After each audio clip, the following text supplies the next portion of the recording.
Mesdames, Mesdemoiselles et Messieurs, bonsoir.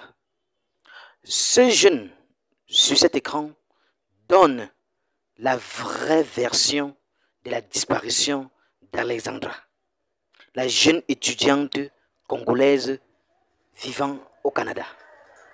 Oui, il donne toute la vérité par rapport à ça, du début jusqu'à la fin. Écoutez très bien ce qu'il dit. Et puis, on se retrouve tout après pour les analyses. Alors, le White qui accompagnait Alexandra à l'île Saint-Quentin, c'est le copain d'Alexandra. Alors, qui a confirmé à la tante d'Alexandra que le White là, c'est les copains d'Alexandra. Alors, où Alexandra est au Canada là, elle est amie à l'enfant de l'ami de sa maman. Du coup, ils sont amis, mais ils habitent pas dans la même ville.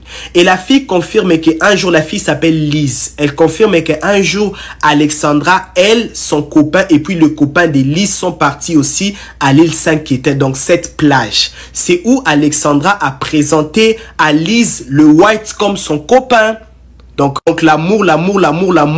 Et puis Alexandra a 21 ans. C'est tout à fait normal pour elle d'avoir un petit copain. C'est comme ça que le White va déménager où il habitait pour venir habiter dans le bâtiment d'Alexandra, mais pas dans la même chambre. Donc Alexandra avait sa propre chambre et puis le White avait aussi sa propre chambre, mais dans le même bâtiment, d'après l'explication de sa tante. C'est pas ce qu'Alexandra a gardé à sa maman qu'elle habitait déjà avec son copain. Vous voyez, ça c'est d'après les informations de sa tante. Alors la tante, elle dit ceci: la personne qui lui a accompagné les jours en question, c'est son copain. Les Whites là, il lui a laissé à l'île Saint-Quentin. Alors la question qui se pose, c'est que tu déposes ta copine à un lieu quelconque, tu retournes à la maison. Premier jour, deuxième jour, tu dors conscience tranquille alors que ta copine n'est pas retournée de l'appartement. Tu n'appelles pas la police. Le lendemain, tu ne retournes pas à ces lieux pour aller chercher ta copine. Tu dors à tête reposée sachant que ça fait 2 jours que ta copine, elle est absente à l'appartement. Les photos que Lise, son copain Alexandra et son White ont fait à la plage là, c'est Lise, elle veut pas envoyer les photos, elle a peur. Elle veut pas envoyer les photos, qu'on puisse aussi mettre le visage du White là, qui était les copains d'Alexandra.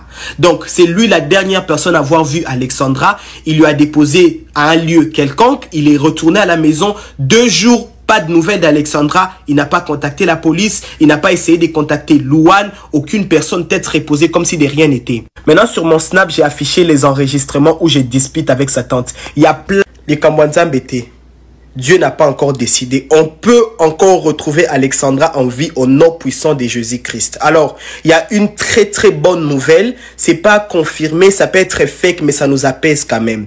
Une médium québécoise qui travaille souvent avec la police canadienne lorsqu'il s'agit des disparitions, tout ce qui va avec, vient de voir qu'Alexandra est retenue dans une chambre contre son gré. Dans... Toi qui regardes, n'oublie pas de liker et de commenter. Vraiment, si tu n'es pas encore abonné, fais-le. Aidez-moi vraiment à travailler davantage. Quand vous likez comme ça, moi je suis content et ça m'aide. Merci pour la marque de confiance.